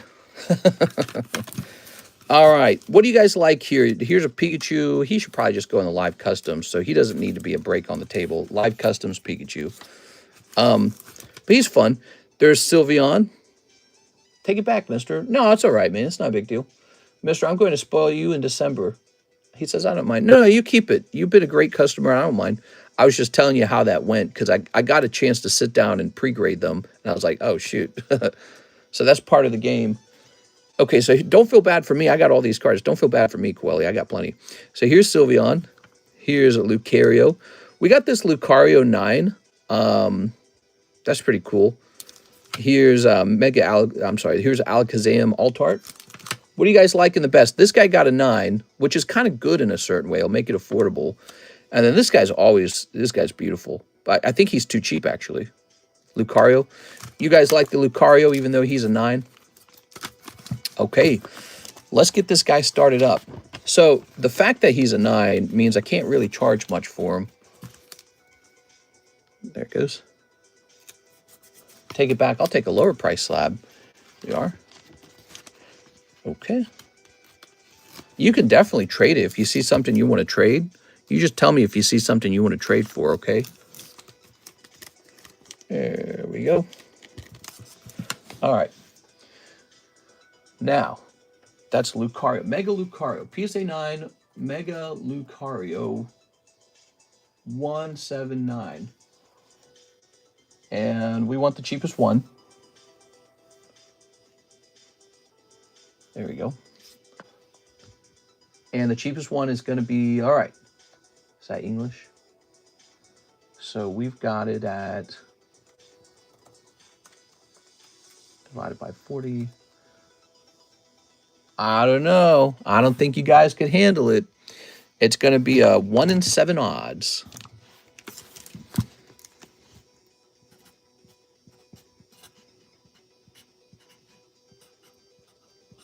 I don't know if you could handle that. There it is. Okay, beautiful. And then here's this Sylveon, huh? So these are all really lovely too. I really like these as well. 25th anniversary. This keeps going up. Love the Shining Magikarp. We ought to put this in the live customs right away. And then the Pikachu, same deal. These ought to be in the live customs. Don't you mean Tag 9? Yeah, but I just based my price off of the PSA 9 price. Why? Because the PSA 9 price, there's so many of them that it kind of creates a standardized price. This happens too with BGS and CGC. So let's say you're trying to get like the value of a BGS 9. It's really hard to decide what it is because there's usually not that many listed and not that many sold. But since everyone uses PSA, you get a real sense of like the ins and out. Now, what you can do still is you can go check maybe like the price of this or the price of that. But I just, for the sake of being done quickly, I just take a look and I go, okay, it's worth this much. I go, all right, whatever. All right, so let's see.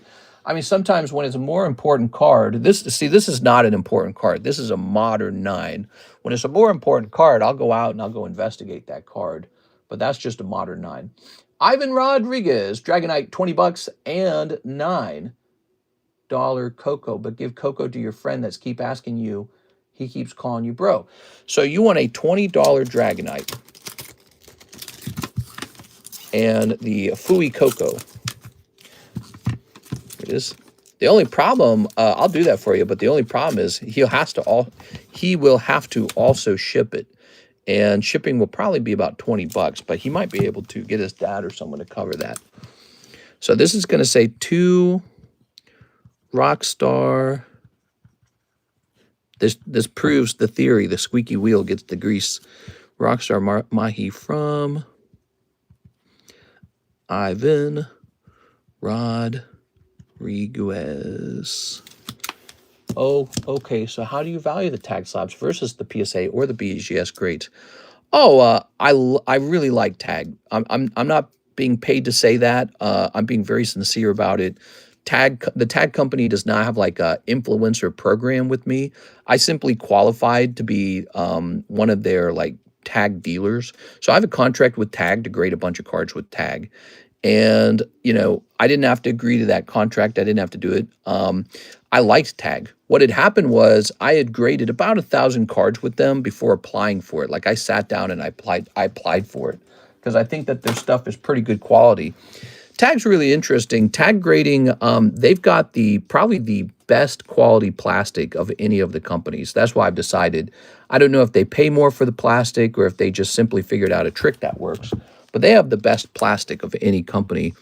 And the other thing they have going on for them that's really good, this little QR tag on the front, this sends you to a grading report. And so it actually shows you like high definition imaging under different layers. So you can like look at it at different, you know, like filters to see what it is that the camera, what the computer could see. And so you get this level of transparency and understanding from Tag with every single card you grade that you just don't get with the other companies. Think of it like the evolution of subgrades. So subgrades kind of tell you what's going on with the card. This is the equivalent of subgrades, but it will literally show you what's wrong.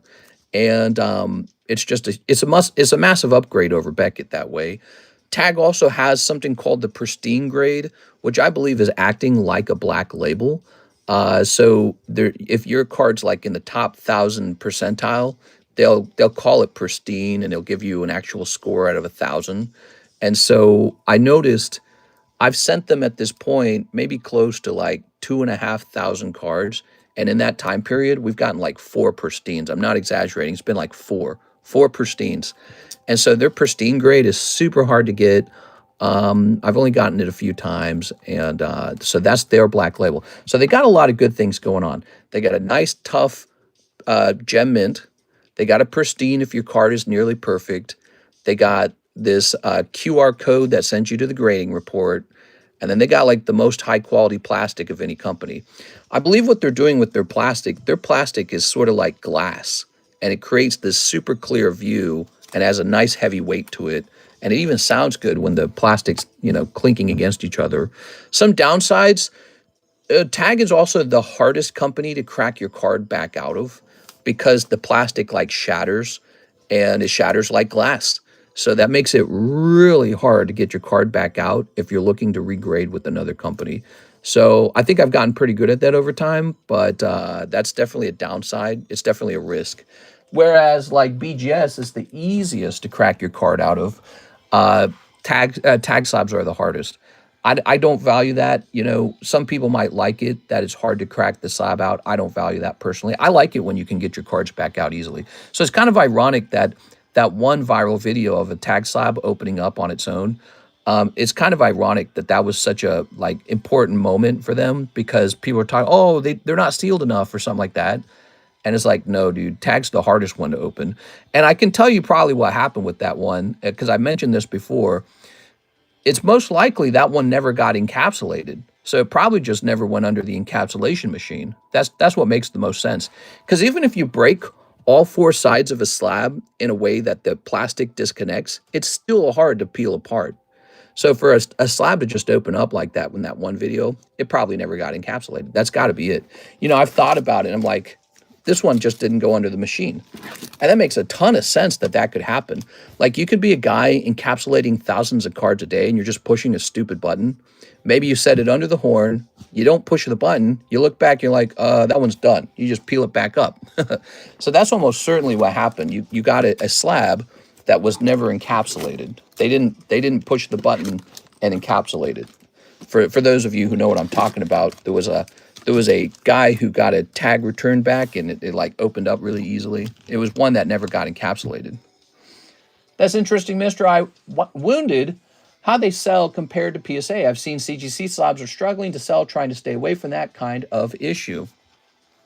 CGC is in trouble. That's my perspective on CGC. So CGC is in trouble because people do not value the Gem Mint 10 with CGC. I don't value the Gem Mint 10 with CGC. And that's their own fault. They really have not made you feel like the Gem Mint 10 is anything other than like a 9.5 or like a 9 even. So they need to do a buyback program on the Gem Mint 10s and offer to buy back all the crappy Gem Mint 10s that they've put out. And then they need to bring back the perfect grade. People care about perfect 10s. They don't have to call it perfect, but it needs to be something like that. It needs to be the equivalent of a black label. They need to bring they need to bring that back, and they need to raise their Gem 10 quality. And then finally, they need to get rid of these ugly black-white labels. The problem is everyone just wants the pristine label. Hey, what's up, Cactuar Queen? How's it going? CGC does feel like they're not like the main company right now, and that's okay. They'll be all right. I don't think CGC is going to go anywhere. PSA is very tough competition. They're very good. PSA now has integration with eBay. They've got their own vault. They've got this deal with GameStop. GameStop accepts PSA grading, so they'll continue to be the standard for a while. And companies like CGC and Tag are alternative options. So that's it. You'll pay a premium when grading with PSA. You'll wait longer with PSA. And sometimes PSA does not do a good job. Sometimes PSA damages your card. Sometimes they grade your card a 9 when it should have been a 10. Sometimes you buy a 10 and it should have been a 9. You're like, oh man, this card's terrible. And PSA, they've had their issues, but they're really a standard. And I think they're a great company. So I like PSA a lot. And we grade a lot of PSA slabs. So there's nothing wrong with them. They're pretty cool. BGS they have the ultimate grade, the black label. We just got that black label Charizard in, and I showed that off in a video. Shahir says he'll get into the Mega Lucario break. Where does tag grading shine? I think tag grading is perfectly fine for your modern cards, especially. So if you got a nice modern card, tag grading can handle that modern card all day long. If you have like a $10,000 vintage card, you may wish to have more like the reputation and the brand value of PSA. But I think that tag has the ability to build ground market share versus PSA versus CGC. Like Tag could replace CGC as a popular grading company over time, unless they screw up or something. Here's some other downsides to Tag grading. The scope of what they're willing to grade is definitely smaller. Like PSA will grade almost anything these days, but Tag grading, they just stick to like English Pokemon, Japanese Pokemon, a little bit of Chinese Pokemon. They said they're going to do Korean eventually, and they'll grade a couple other things. But they're a tough grader. So if you ever see a Tag Gem 10, you can buy it with confidence. I've been buying a couple Tag Gem 10s. Like I bought a couple Staff Tyrannitars. That was one of my latest purchases. You know, when it comes to like investing in my collection. So like I got this Black Label Charizard, and then I got these Staff Tyrannitars. Those are some examples. Well, I bought a couple Tag 10s of those. Here's this Pikachu. Look at this. So this is Old Maid Pikachu. And this is a great example of something Tag can do. It's just in a really nice clear plastic. Again, my perspective on them as a company is they have the nicest plastic material of any of the grading companies. PSA ought to copy them. PSA ought to have plastic this nice. They just don't. But it's like glass, and you can't beat it. It's just so clear. It's crazy. It's clearer somehow than CGC. CGC is also really clear. That was one of the ways that they competed with PSA, with clear plastic. So I think that Tag grading is going to eat CGC's lunch a little bit for now. But the other companies, you know, they'll compete in their own ways, and we'll see what happens. Like CGC might make improvements. BGS will keep pooping along. It'll continue to be BGS. Here's Mr. Oscar jumping into this Lucario. Here it goes. Is Tag Gen 10 different to their Tag 10? No, I am referring to the 10 in both cases. Yeah. When I say Gem 10, I mean they're 10. They have two 10s, Gem 10 and Pristine 10. Their Pristine 10 acts kind of like a Black Label, and their Gem 10 is the standard 10. And again, it's a very tough grade to achieve. I've graded a lot of cards with them now. I've gained a lot of perspective. So, for example, if I'm trying to grade Topps cards, Pokemon Topps, I'll literally not want to send it to Tag. You know why? Because I know they're going to grade it harsher than PSA from multiple times testing. I am still testing.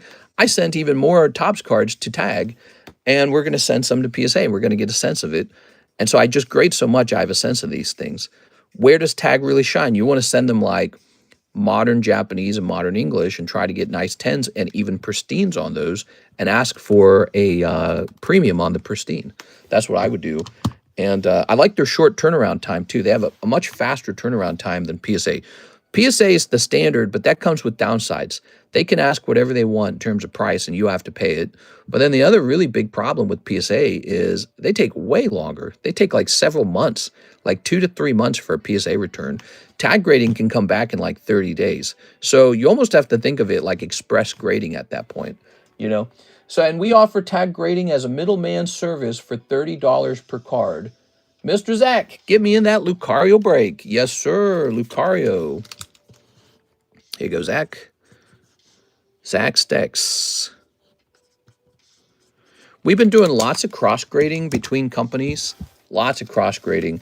The weakest 10 on the market is, without any doubt, the Gem 10 from CGC.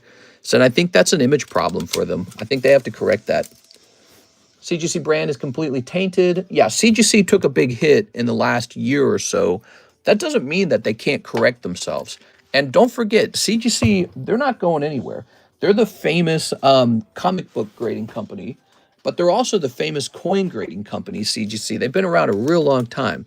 So you might recognize them. See that, NGC? That's CGC. It's the same company. They've been doing this for a really long time. So CGC is famous for their coin grading. In fact, they got into Pokemon coin grading in a way that let me show you. So even PSA doesn't do this. Where'd it go? You know, I might not have any over here. I'm sorry, I don't think I have one here. So they got into Pokemon coin grading, and I trust them with the Pokemon coin grading more than I trust PSA. That's just how it is, because I bet you they do it better from all their experience with coin grading. But yeah, they're the coin grading company. They're the comic book grading company. They got into Pokemon cards just a couple years ago. PSA's been doing it for a long time. So, you know, they got some bumps in the road. I think CGC will be fine overall. And I would pretty confidently buy a CGC Pristine in terms of it holding value. I'm not scared of that. Their CGC Gem 10 is a little scary. But honestly, when there's fear, there's opportunity. So the CGC Gem 10 could be severely undervalued because people are so scared of the value of that label. And one day they might change that label again. One day they might have a buyback program. Who knows? But I think that's what I would do if I was CGC. I would open up a buyback program and say, hey, we are buying back cards that we believe could have the wrong grade on them. We're going to offer full market value on them. Please apply to have us buy your card back for full market value. And then I would have a team take some time. This is a big cut. They would just lose money on this. This is an investment in their brand. I would have a team sit down and analyze the very worst offenders and buy them back. And then I would regrade them in the 9s and then just resell them back into the market as 9s or whatever, and problem solved. So the other thing I would do as CGC, whether it's pristine 10 or gem 10, I would have the same golden label. Do not have separate labels. Both the gem 10 and the pristine 10 need to look this nice so that when you're buying gem 10s, you feel like you're really getting something. To be honest, I kind of don't agree with any of the labels having a difference. I think this is a weakness for BGS as well. I think BGS, all the labels should just be the same except for the black label. So they should just all be the same. And I think that separating these label colors is a big mistake. Tag doesn't do it and PSA doesn't do it. And I think they're perceptive for keeping it that way. Nicholas Lloyd, hey, he wants Dark Blastoise to tag. I know it won't grade 10, but I just want it in the tag slab. And the rest to slab away. You got it, Nicholas. Yes, let's get it. All right. Yes, we grade a bunch of cards with tag because I get a contract with them where our pricing is a little bit cheaper and our turnaround times are a little bit faster too, by the way. They said basically they'll prioritize our middleman grades over the usual queue, which I think has been true so far. Like we've had turnaround times that have been as short as 3 weeks, but that's been some of the best case scenarios. So like 3 weeks, that's really impressive, considering that includes like how long it took to mail the cards in and everything. Here it is, Nicholas Lloyd. How many spots left in the Heartbreak Break? It's about halfway done. Yeah, the Heartbreak Break is about halfway done. Dark Blastoise. Oh, yeah, there it is. You got a couple cards you might consider grading. So, and if you don't want to grade them, you could sell the bag too if you don't feel like grading them. But here's Natu, here's Volibee, Dratini, Dark Dragonair. This cool guy could probably be graded. I believe they do grade Chinese cards, by the way. Pretty sure we have sent them 1 or 2 Chinese cards and they have graded it. Here's this guy. Here's this guy, Cerulege. Here's that thing, Volibee again. So you got a fat bag there, Mr. Nicholas Lloyd. Mistress, the sexiest white man I've ever seen. Not that sexy. Here you are. Put this over here. Let's grab a sleeve. CGC brand is completely tainted. PSA and tag equals the GOAT. PSA going to beat them in comics too, I bet. They might. PSA is pretty strong, but, you know, I don't think CGC is going to fall apart is what my point is. I think they're going to hold on pretty well. It is. We're in a time period where there's a lot of grading companies competing with each other. Like, look, nobody even thinks about this. The SGC brand, they've got some, like, famously expensive sport card sales under their belt. But yeah, that's just the way it is. It's very competitive. Nowadays, you almost need to independently verify whether your card's truly a 10. You know, that's the ironic side effect of all these grading companies. The ironic side effect is that when you buy a 10, now you got to wonder, well, can it cross to this company? Could it cross to that company? And if the answer is no, do you really have a 10, you know? And so I think that's a point we're reaching. The authentication of the card is very valuable for anything, right? The fact that they can authenticate the card is very valuable. But then also the number grade on the card, is it accurate? Does it reach like this philosophical belief that it's a 10? Everyone agrees it's a 10, right? So we're in a very interesting time period for card grading. I like the look of the CGC slabs. Yeah, they're good. I mean, look, see, so there's their nice pristine 10. We got a pristine 10 tag laying around somewhere. I don't know where it's at, but it was like a pristine holographic Gardevoir. I think I had it for sale for like 200, but I don't think it's sold. But this is what tag's looking like. That's pretty cool, right? You got the hollow. Check this out. Look how nice this looks when you hold it up like that, huh? So they got the clear slab. It's sort of like a minimalist slab. Then we got this black label here. Pretty nice. That's BGS. And then, of course, you got the standard red PSA slab. So you got all these options now, you know, lots of options. Okay. BGS, man, people are they're gonna really enjoy that black label over time. I think that, especially with the overprinted modern cards. So this is why I think PSA ought to introduce that higher grade already. PSA should introduce what they should call a perfect grade, and it should be a card that's just like really, really good. But PSA is not going to do that. You know why? They'll lose a bunch of money doing that. They will lose money when they have to slow down their system. I mean, think about the wait times already. They must be going blazing fast when they grade cards to keep up with the demand. And so if they had to stop and test each card for perfect, it would crash their turnaround times.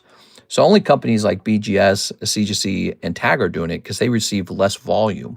And they're looking for a competitive edge. And their competitive edge is, hey, we'll check for whether your card's like in the top 1,000 percentile or something. You just see what I'm saying? So Nicholas Lloyd, you now owe $60 on your slab. Boom. There you go. Romaldo says he'll get into the heartbreak break. Mr. Romaldo, thank you. We have a new lightning break, everybody. It's this cool Mega Lucario alt art. It did grade a 9. It's a short, fast break. By the way, if you're new and you want to place your first-time order, check out the description of the stream, and we have this Gengar, free Gengar card for first-time order. Did you see the Sunlamp photo with the couple tag slabs I shared? New. I hated the old CGC slabs. That blue label was so ugly. Yeah, I feel like CGC is still struggling to get their label right. I think the black and white label for the 9s on down looks really ugly. It's, you know, I like that they did that. I like that they upgraded from 9.5 gem mint to 10 gem mint. I feel like that was the right move.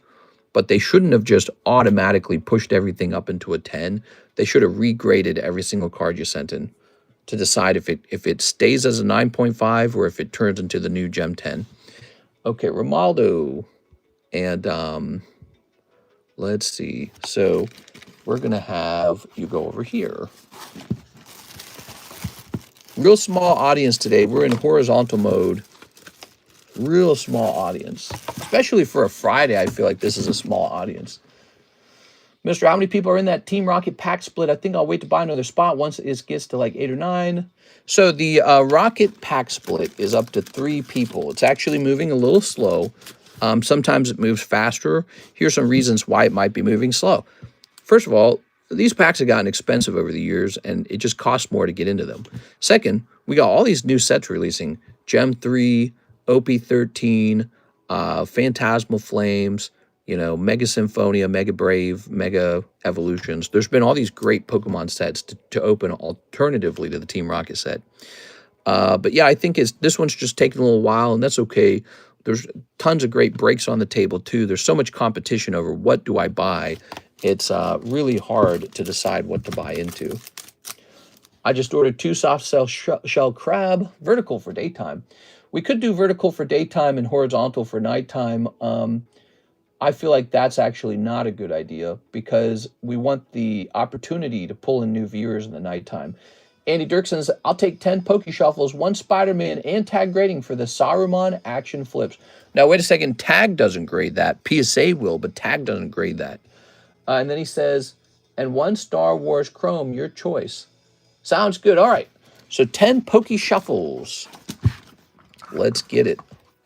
Everyone is getting tore up. Do you still have slab packs for sale or you don't have any for sale? 1, 2, 3. Yeah, we got a graded booster pack for sale. 1, 2, 3, 4, 5, 6, 7, 8, 9, 10, 11. Yeah, those graded booster packs have been pretty good over the years. I should grade more, huh? 2 live. All right, you're pulling 2 live out of here. 1, 2, 3, 4, 5, 6, 7, 8. Good. All right, Andy Dirksen. This could be very lucky for you. Let's find out if the live customs pay out today. I don't know if they will. I can't remember the last thing. Oh, you're going to get a little ladybug and a little lady in. That's kind of cute. Okay, so, well, you're not walking away with nothing, so that's an interesting evolution of the live customs. 1 Spider-Man MTG. So no luck on the Pokey Shuffles that time, but here is some Spider-Man. Tag grading for the Saruman action flip. Again, we can't do that, but we can grade the Lord of the Rings Topps Chrome, okay? And one Star Wars Chrome. Okay, one Star Wars Chrome.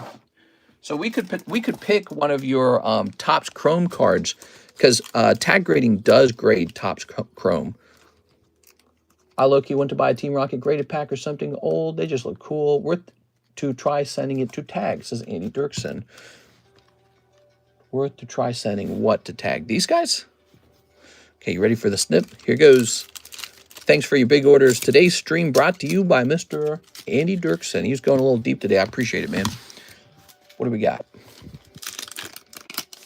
Grade one of my Star Wars, not open a pack. Grade one of my Star Wars, not open a pack. Oh. Oh, the wording made it very confusing. Now I've got an open pack of Star Wars Galaxy. Oof. All right, web up. Risky Research. Shock. Okay, we got Shock. We got Steel Wrecking Ball. Symbiote Spawn. Secret Identity. Wisecrack. Spots Portal.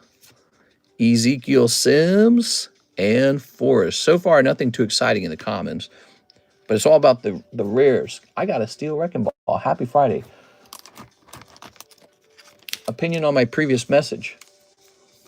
Which grading company do you think sends in very rare cards that aren't worth going to grade very high? Likely, for example, Topps 2000 first appearance Liga card. So you're saying, where should I grade a card that's going to get a middle grade? A company like Tag might be a very good choice for that. It is, because at that point, it might just be about how pretty it is rather than what the grade is. And tag slabs make it more pretty. Here's Craven's Last Hunt. Like, we sent in that Metagross knowing it wasn't going to be 10. And it came back an 8, and it just looks great in the holder. Silk Guard, Morlun, and this crazy-looking Green Goblin, huh? He went kind of mad, didn't he? Oh, wow, it's 6:56? Wow. Where does the time go, guys? Crazy. What time we start this stream? At like 5:20? Let's try to get it done by 7:20. And then, so I guess this is mine. Let's go ahead and open up this Star Wars Chrome for me. Let's see what we got. She can guard my silk. Oh, my God. Okay, well, they were all stinky. Does anyone like Rey Skywalker? Like, if I graded this card, would that be good? This is Setting Suns. Meh. You have Topps Pokemon packs still available? How much? Not seeing them in the menu. They should be in the main menu under old Pokemon, and they should cost like 90 or something, right? Is that right? Or did I remove them?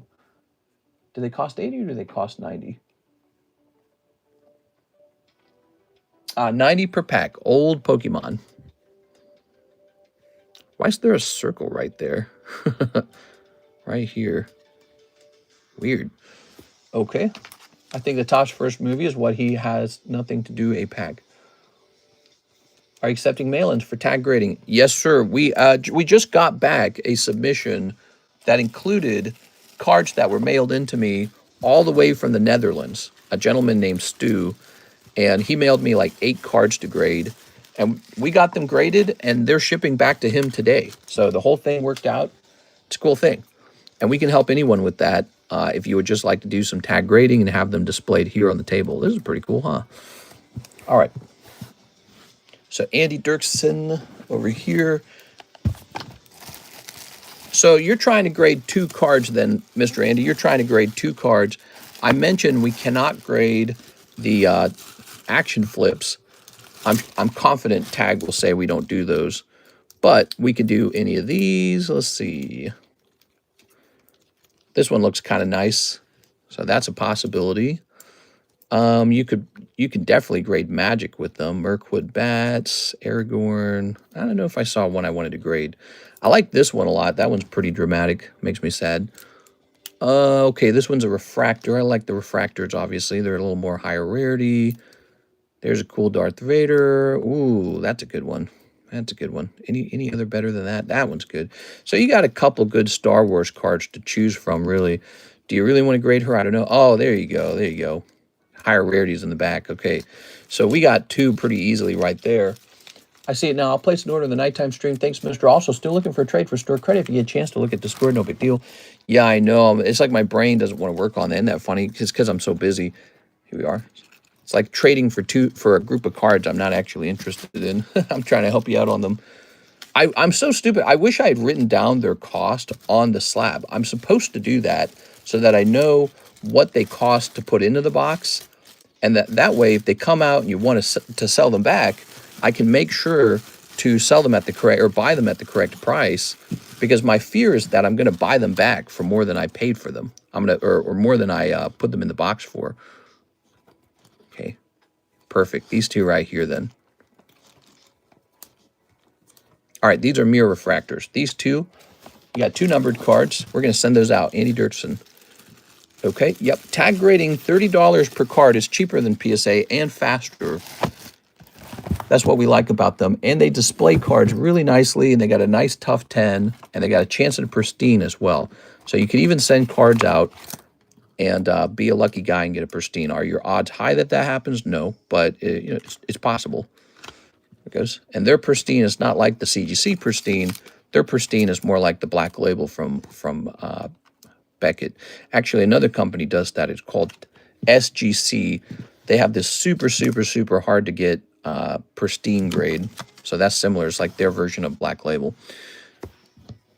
Great choices. Thanks. Okay, we're going to say Andy Dirksen.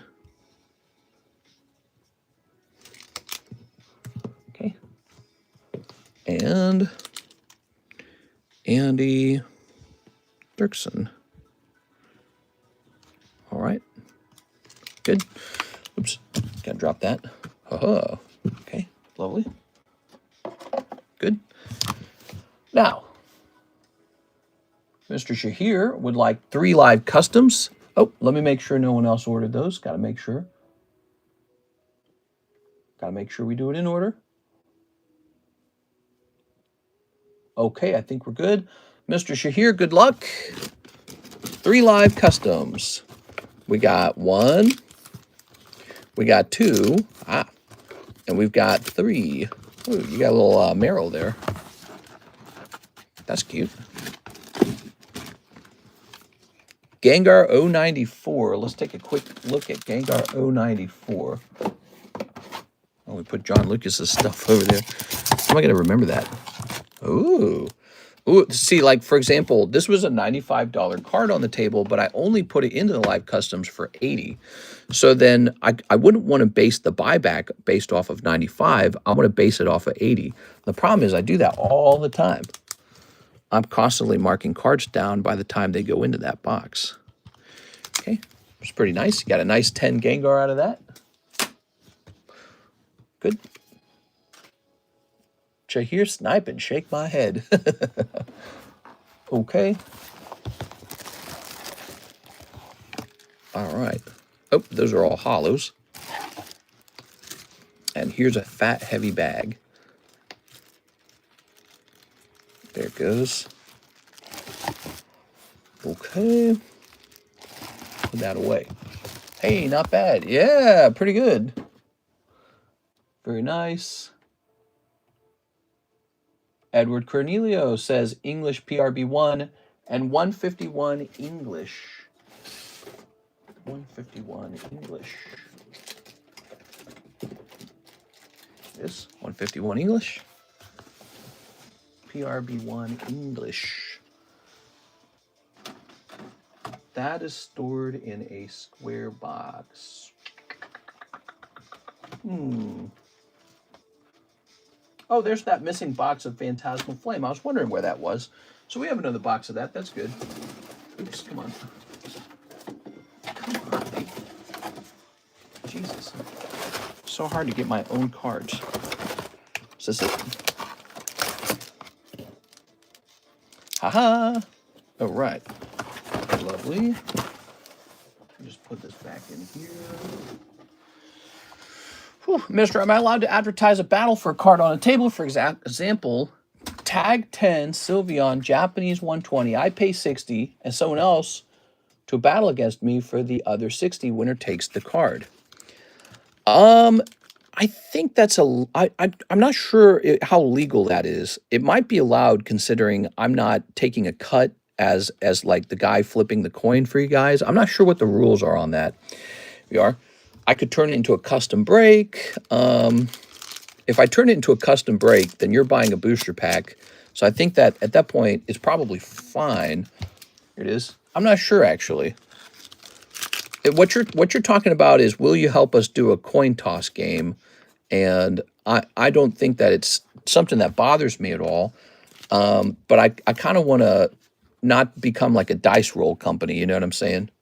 So we'll make sure we stick to like Pokemon cards, and breaks are pretty close to what I get to when it comes to custom like booster packs and stuff like that, you know what I'm saying? Here's Kabutops. Well, do you think they would allow that on Whatnot? That's kind of my rule, is I wonder what they would allow on Whatnot, because Whatnot probably investigates the legality of some of these RNG products. You know, like I'm not literally allowed to host a slot machine, for example. But if it's your money and it's the other guy's money, and it's just for this item already, it might be fine. I'm not sure. I think that 120 is just the price of the card. So I'm not like charging 120 plus $20 to flip a coin for you.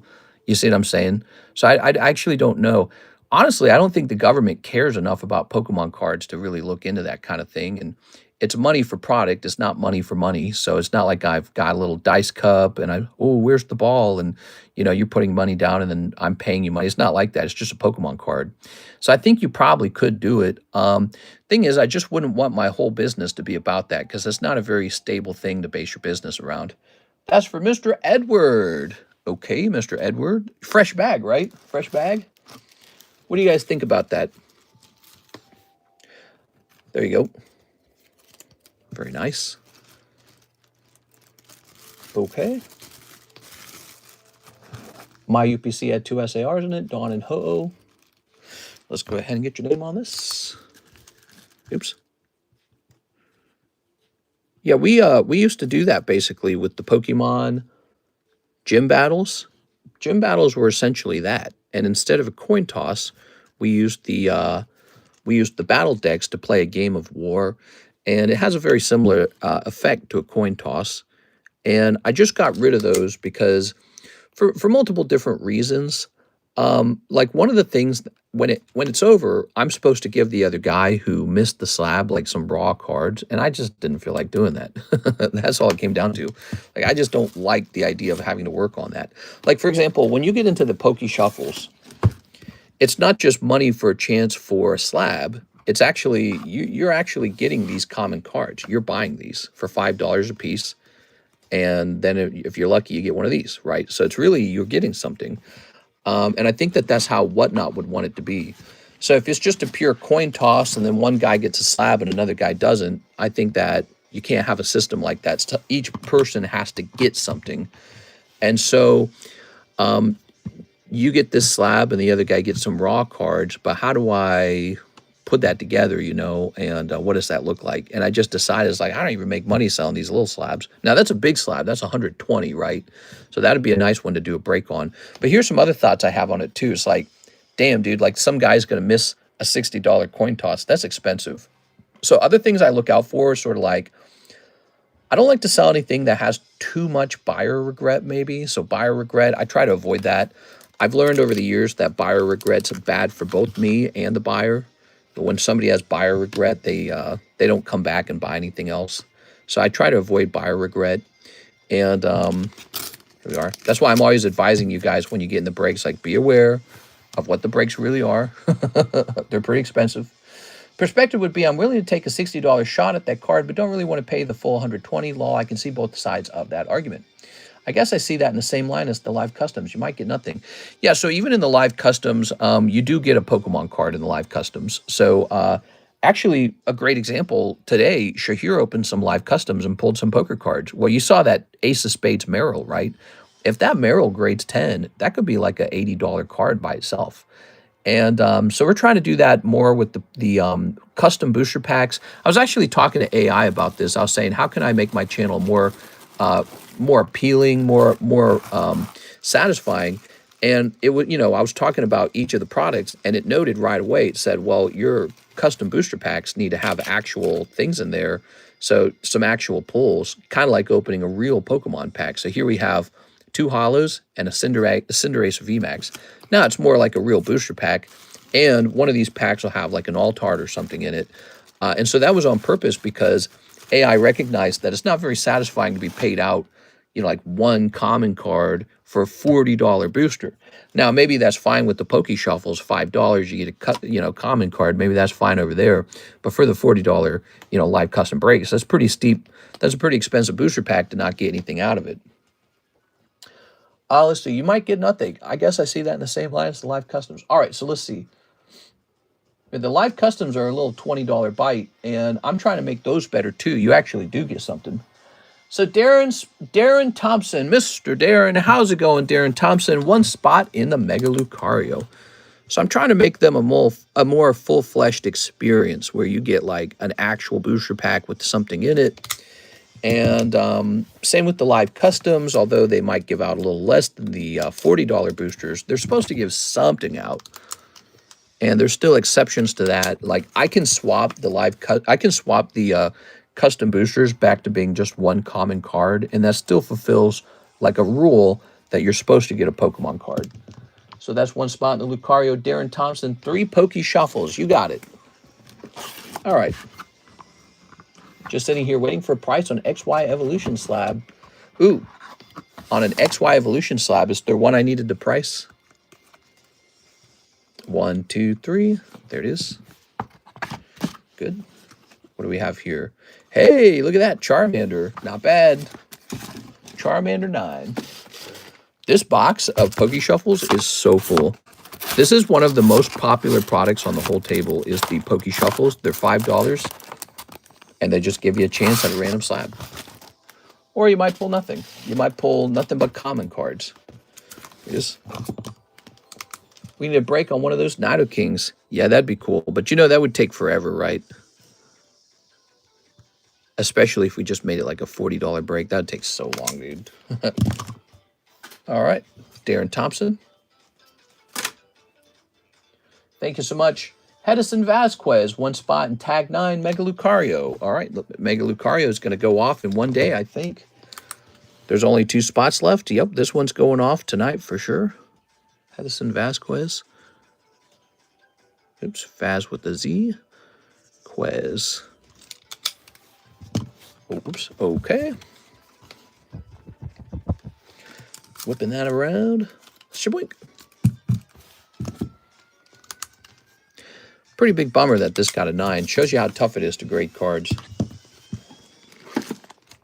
Here's a vintage. Here's, oops. Ah, the 100K giveaway, right? We're supposed to be celebrating that. Here's the Mega. So for this giveaway, the rule is you have to be a member to actually pull it. All right, so let me open this up here at the end of the stream. We're at the end of the stream, and you guys are hanging out. Appreciate you guys hanging out. All right, so there should be a way. There should be a way for me to edit this. Giveaway options. No, back. Oh, here it is.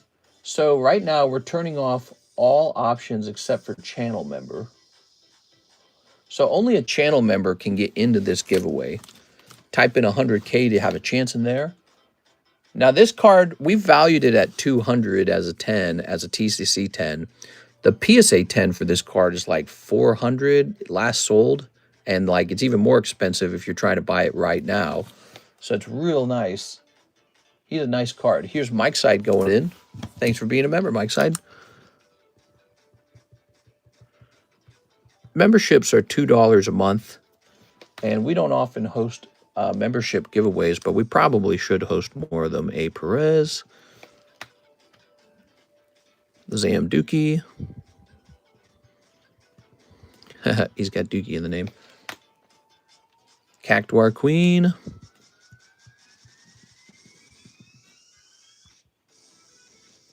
And number 10, Andy Dirksen. Here you go, Andy.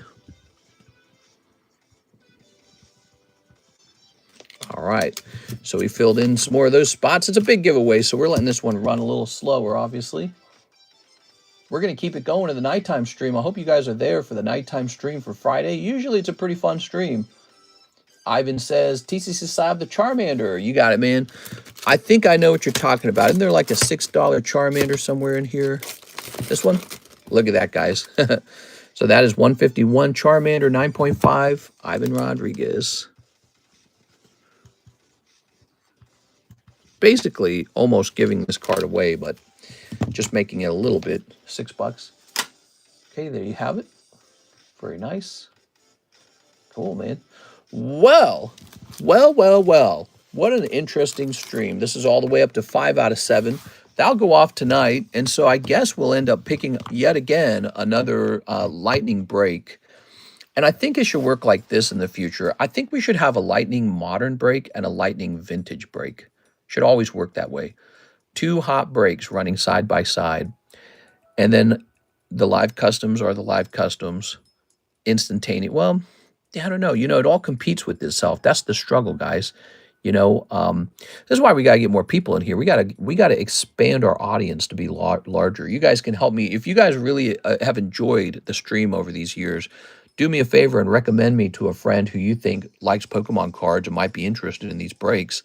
And let's try to get a larger group of breakers in here, and these items can move faster. And then what I'll commit to getting you these cards, having real nice ones with fair pricing, and just trying to keep, trying to keep it real nice and, you know, very reliable card breaking. So I think this is what we do best. I really do. I think we do card breaks best.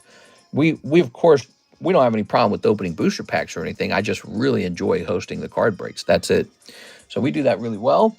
And yes, we'll be back on for the nighttime stream. So you guys please be there. We'll have this Gengar still being handed out, and this Lucario will go away. He'll finish, I'm pretty sure. And then we will go ahead and have a new lightning break for setting up for Friday night and Saturday, okay? Hey, what's up, NHCC? Nice to see you. I'm new. Me.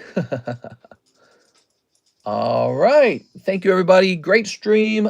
Happy Friday to all of you. See you for the late night Friday stream.